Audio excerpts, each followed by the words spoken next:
तो नमस्कार भाई और बहनों, कैसे हैं आप लोग। तो आज हम बात करेंगे लूना 4 वर्जन में मिलने वाले प्रीमोजेम काउंट के बारे में। तो चलिए वीडियो शुरू करते हैं। तो पहले तो हम आते हैं गेम के मोस्ट रिलायबल और कंसिस्टेंट सोर्स ऑफ प्रीमोजेम्स की तरफ, डेली कमीशंस। डेली कमीशंस में आपको डेली के 60 प्रीमोजेम्स मिलते हैं। जिस हिसाब से अगर आप फेज 1 के लिए देखें तो फेज 1 के एंड तक आपके पास आ जाते हैं 1980। ये 1980 जेम्स आपके पास तभी आएंगे अगर आप 1 जनवरी से पूरा 2 फरवरी तक अगर आप सेविंग करते हैं तो।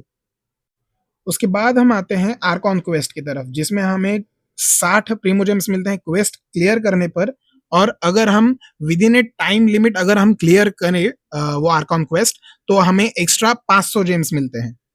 उसके बाद अगर हम स्टोरी क्वेस्ट या फिर वर्ल्ड क्वेस्ट के तरफ आते हैं तो उसमें से हमें मिलते हैं 60 से 100 जेम्स, हमें उसमें से मिल जाएंगे। उसके बाद नए अपडेट के साथ साथ ही आएंगे नए टेस्ट रन्स। अगर हम उस टेस्ट रन्स को भी जोड़ें तो 40 जेम्स हमें उन टेस्ट रन्स में से भी मिल जाएंगे। फिर हम आते हैं इवेंट्स के ऊपर। फर्स्ट ऑफ ऑल देखते हैं इन गेम इवेंट्स को। तो 16 से 26 जनवरी तक shutter flash memory Hunt event करके एक इवेंट आएगा, जिसमें से हमें 420 प्रीमोजेम्स मिलेंगे। उसके बाद हम आते हैं स्टीजिन ऑनस्लॉट के ऊपर।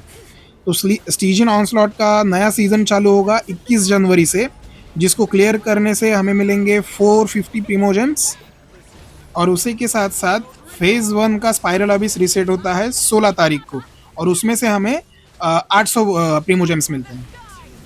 इमेजिनेरियम थिएटर रीसेट होता है फेज़ 1 में, बट वो फेज़ 1 के एकदम एंडिंग में रीसेट होता है। सो फिर भी हम इसे फेज़ 1 में ही कंसीडर करते हैं। और उस इमेजिनेरियम थिएटर से हमें मिलते हैं 1000 जेम्स अगर आप उसे पूरा कंप्लीट करते हैं तो। जैसा कि आप जानते हैं, as compare two phase 2, phase 1 में रिवॉर्ड्स थोड़े कम हैं। तो अगर आप कोलम्बिना के लिए निकालना चाहते हैं तो सेविंग करके रखिए। और तो और इन गेम रिवॉर्ड्स के साथ ही में होयो अपने वेबसाइट पे इवेंट कंडक्ट कर रहा है। उस इवेंट में से भी हमें फ्री के प्रीमोजेम्स मिलते हैं, तो वो भी आप क्लेम करना मत भूलिएगा। उस इवेंट में कैसे पार्टिसिपेट करना है, उसमें कैसे खेलना है, उसके लिए मैंने एक अलग से वीडियो बना के रखी है। लिंक डिस्क्रिप्शन में और वीडियो में दे दूंगा, एक बार उसे चेकआउट ज़रूर कीजिएगा। उन इवेंट्स में से हमें टोटल 220 प्रीमोजेम्स मिलते हैं, जो कि एक सिग्निफिकेंट नंबर है, तो चेकआउट ज़रूर कीजिएगा। उनमें से कुछ इवेंट अभी चल रहे हैं और कुछ इवेंट अभी आने वाले हैं। आने वाले इवेंट्स के लिए मैं एक वीडियो ज़रूर बनाऊंगा, तो चैनल सब्सक्राइब करके रखिए और नोटिफिकेशन बेल दबा के रखिए, ताकि जैसे ही वीडियो आता है आपको पता चले। इस सब के बाद आता है लैंटर्न लीड फेस्टिवल, जो आता है 30 तारीख को। ये आता तो है फेज़ 1 में, बट वो एकदम फेज़ 1 के एंड में आने से मैं इसको फेज़ 2 में ही कंसीडर कर रहा हूँ, क्योंकि इसके जो रिवॉर्ड डिस्ट्रीब्यूशंस हैं वो डेली लॉगिन और डेली एक्टिविटीज़ पे बेस्ड है। सो इसे हम फेज़ 2 में ही कंसीडर कर लेते हैं। तो अब बढ़ते हैं सेकेंड फेज़ की तरफ, जिसमें हमें मैसिव अमाउंट ऑफ प्रीमोजेम्स मिलेंगे। पहले तो 1600 प्रीमोजेम्स हमें मिलेंगे through mail may fortune finds you event के अंदर। उसके बाद 10 इंटरवाइंड फेट्स मिलते हैं हमें डेली लॉगिन बोनस पे, जिसकी वैल्यू 1600 जेम्स की है।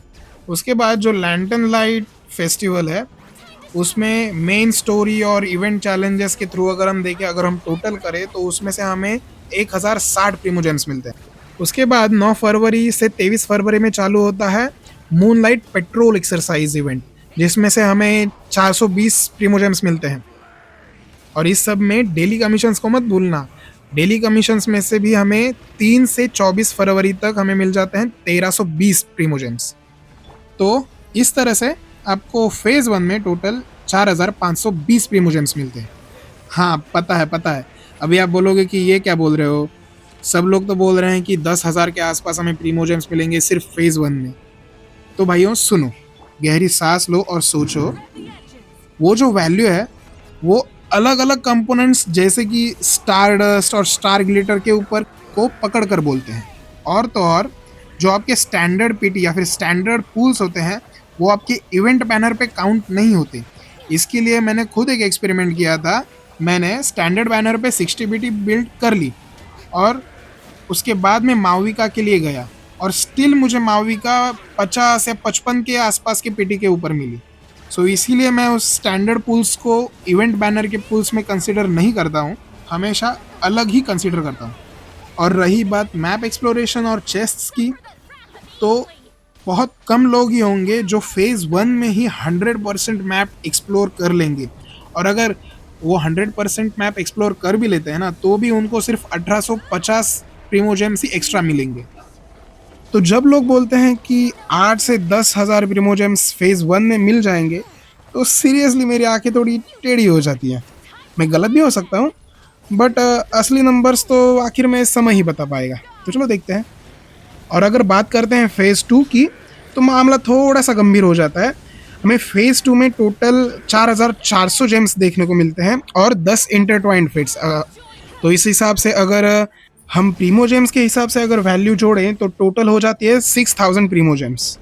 बट इस 6000 प्रीमो जेम्स का मीनिंग थोड़ा सा कम हो जाता है, क्योंकि कंपेयर टू कोलम्बिना, ज़ीबा बहुत ही मतलब इतनी वैल्यू फॉर मनी नहीं लगती।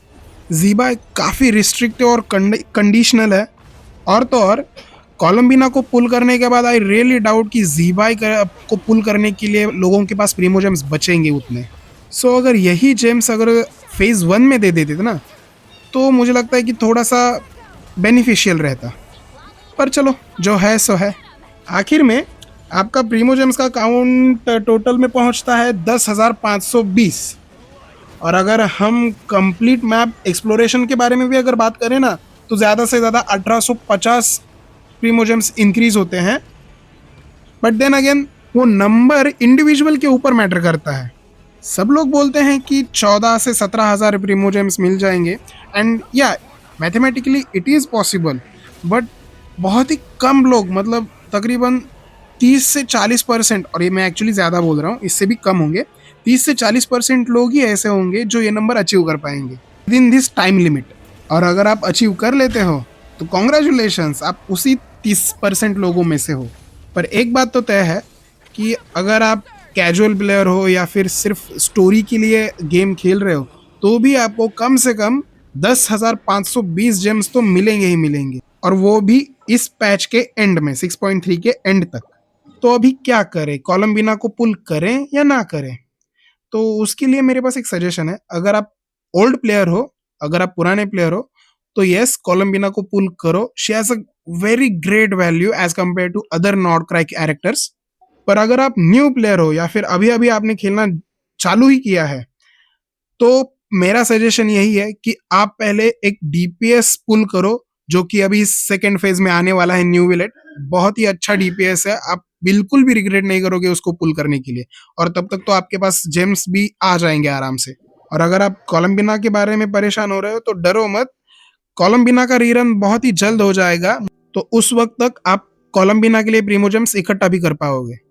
तो अगर आप न्यू प्लेयर हैं, तो मेरा सजेशन यही है कि आप न्यू विलेट के लिए जाइए। आप बिल्कुल भी रिग्रेट नहीं करेंगे, because he is still one of the top DPS in the game and top hydro DPS in the whole Genshin impact. और अगर आप स्टिल कंफ्यूज है as a free to play player और कैजुअल या फिर normal player कि हम किसको पुल करें, तो आप मुझे नीचे कमेंट्स में बताइएगा। मैं एक और इसके लिए एक सेपरेट वीडियो लेके आऊँगा, और वो भी जल्दी। आप सिर्फ कमेंट कीजिए, चैनल सब्सक्राइब कीजिए और वीडियो को लाइक कीजिए। तो चलो, मिलते हैं अगली वीडियो में। बाकी इस मोन्टाज का मज़ा लीजिए। चलो आते हैं।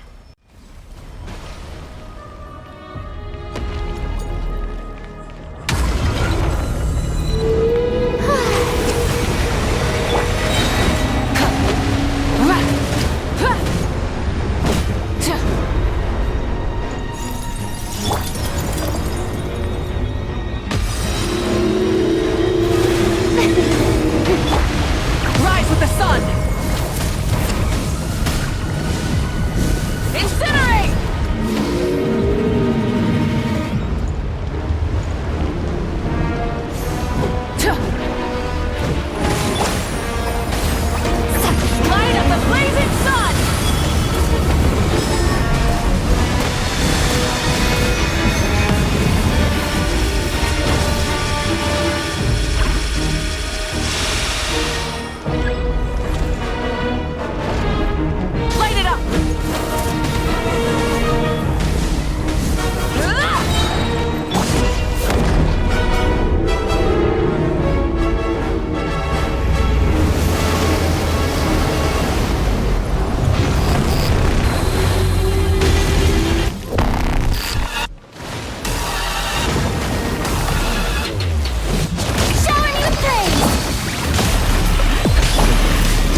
the gold!